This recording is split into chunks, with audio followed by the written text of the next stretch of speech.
Hello student, today we learn that how to solve a quadratic equation using completing square method. यानी कि इस video में हम लोग को ये सीखने वाले हैं कि अगर हमारे पास एक क्वाड्रेटिक इक्वेशन है तो उसको कंप्लीटिंग स्क्वायर मेथड से सॉल्व कैसे करते हैं. ठीक है. यहाँ पर एक क्वाड्रेटिक इक्वेशन गिवन है, दिया गया है, जिसको कि हमें कंप्लीटिंग स्क्वायर मेथड से सॉल्व करना है. तो इसके लिए कुछ स्टेप्स हैं, वो आपको ध्यान में रखना है. सबसे पहला स्टेप ये है बच्चों कि हमें ये पता होना चाहिए कि एक क्वाड्रेटिक इक्वेशन क्या होता है. तो अगर ऐसा इक्वेशन हमें दिखे जो ax square plus bx plus c equal to 0 के फॉर्म में हो तो हम कहेंगे this is a quadratic equation. ठीक है.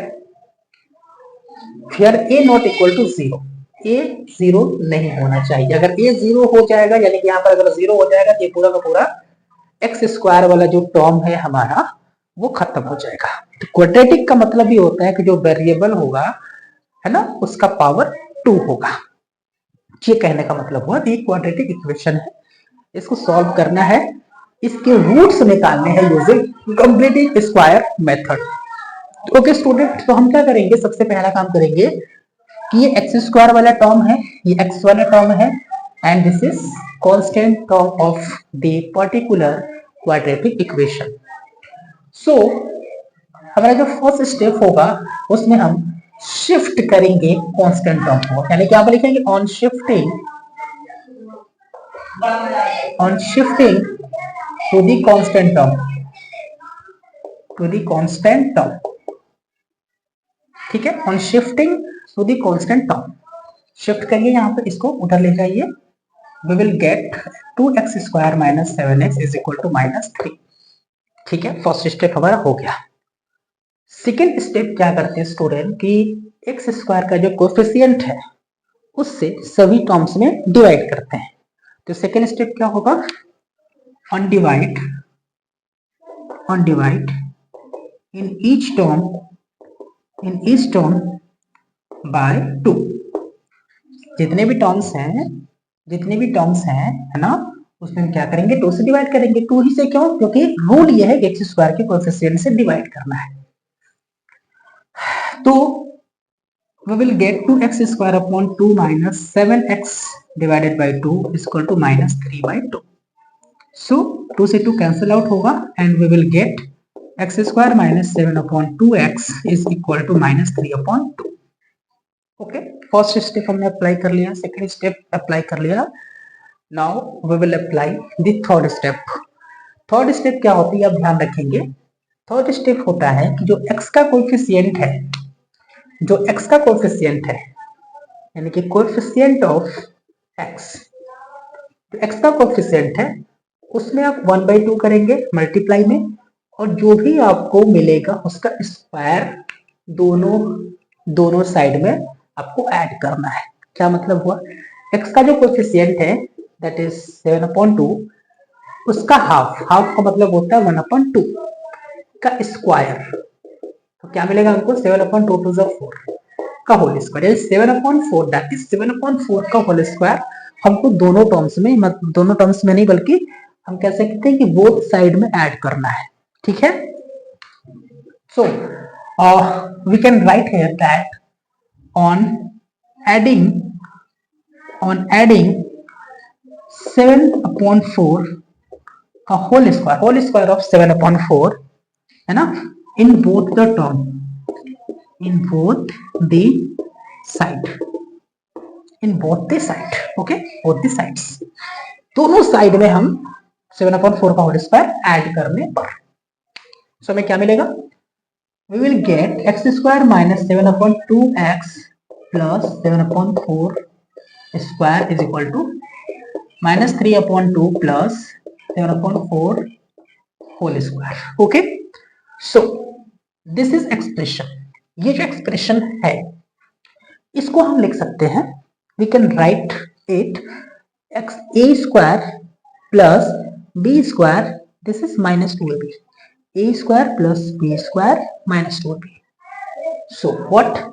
A square minus A square plus B square minus 2AB becomes A minus B का whole square, square of A minus B. Okay, so we write it, है ना, x का काम a का काम कौन कर रहा है, x कर रहा है, and this is work as b 7/4. So we can write x minus 7/4 square is equal to minus 3/2 plus 7 7 is 49 upon में 60. Okay student, okay. x minus 4, x minus 7/4 square is equal to, है ना, we will solve this. 16 and 2, LCM of 16 and 2 be 16. 2 8 is 16 होता है, 8 is minus 24 and plus 16 यहाँ पर, है ना, this is 49. ठीक है, 16 में 16 से डिवाइड करेंगे, 16 में 16 से डिवाइड करेंगे 1 आएगा, 1 में 49 का मल्टीप्लाई करेंगे 49 ही आएगा. x minus 7/4 square is equal to 14 में से 24 को आपको माइनस करना है, 49 में से 4 माइनस होगा 5, 4 में से 2 माइनस होगा 2, 25 divided by 16. Now we will remove the square from here. Okay, then we get x minus 7/4 is equal to plus minus root 25/16. Rule क्या होता है? What is the rule to removing the square? Rule क्या होता है कि अगर हम square हटाते हैं, जिस भी साइड से स्क्वायर हटाते हैं, दूसरे साइड प्लस माइनस रूट आता है, दूसरे साइड प्लस माइनस रूट आता है. स्क्वायर हमने यहाँ से हटाया ना यहाँ पे, तो दूसरी साइड क्या है, plus minus, and this is in root. Okay, so we will get x minus 7 divided by 4 is equal to plus minus square root of 25 be 5, square root of 16 be 4. Okay, now we will get here two symbols with plus minus. Okay, हमें यहाँ पर दो symbol मिलेंगे plus minus. Now अब हमें इसके आगे क्या करना है, प्लस एंड माइनस को सेपरेट करके लेना है एंड x की वैल्यू फाइंड आउट करनी है. So we can write here that take positive लेने पर x minus 7 divided by 4 is equal to 5 divided by 4. Shifting x is equal to 5/4 plus 7 divided by 4. We will get 5 plus 7, 12 divided by 4, which is becomes 3. So we can say that the value of x is equal to 3. So on taking positive sign, we have the value of x is 3. Okay, now on taking negative sign, what will we get? See, x minus 7 divided by 4 is equal to minus 5 divided by 4. Now shifting there, x is equal to minus 5/4 plus 7 divided by 4. X is equal to because here denominator is same, so we can according to sign here plus or subtract. Okay, so minus 5 plus 7 we will get 2/4. On cancel out here we will get 1/2, so x is equal to 1/2. Okay, x is equal to 1/2. So we can say that the value of the roots of this particular quadratic equation be 3 and 1/2. So we can say x is equal to the value of x be 2, 3 and 1/2.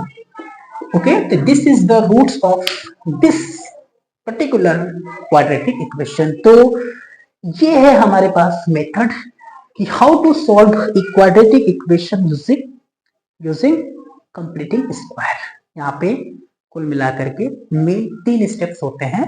First होता है shifting करते हैं constant term का. Second होता है x square के coefficient से सारे के सारे टर्म्स में डिवाइड करते हैं.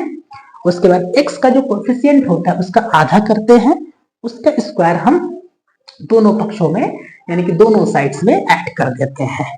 ओके, तो उसके बाद थोड़ा सा सॉल्व करते हैं एंड सॉल्व करने के बाद we will get the answer. Okay student, so मैं आशा करूंगा कि आपको ये क्वेश्चन समझ में आया होगा। अगर क्वेश्चन समझ में आया तो please like the video, subscribe the channel and share this particular videos to your friends. Okay, जय हिंद, वंदे मातरम। स्टूडेंट, मैंने आपके लिए यहाँ पर 2 क्वेश्चंस लिख रखे हैं और आपको इन दोनों क्वेश्चंस को सॉल्व करने हैं। सॉल्व करने के बाद आपको इनके रूट्स को फाइंड करना है और जो भी रूट्स आएगा उसको आपको कमेंट सेक्शन में राइट डाउन करना है। Okay, so please do it and write down the roots of this particular quadratic equation in comment below. Okay.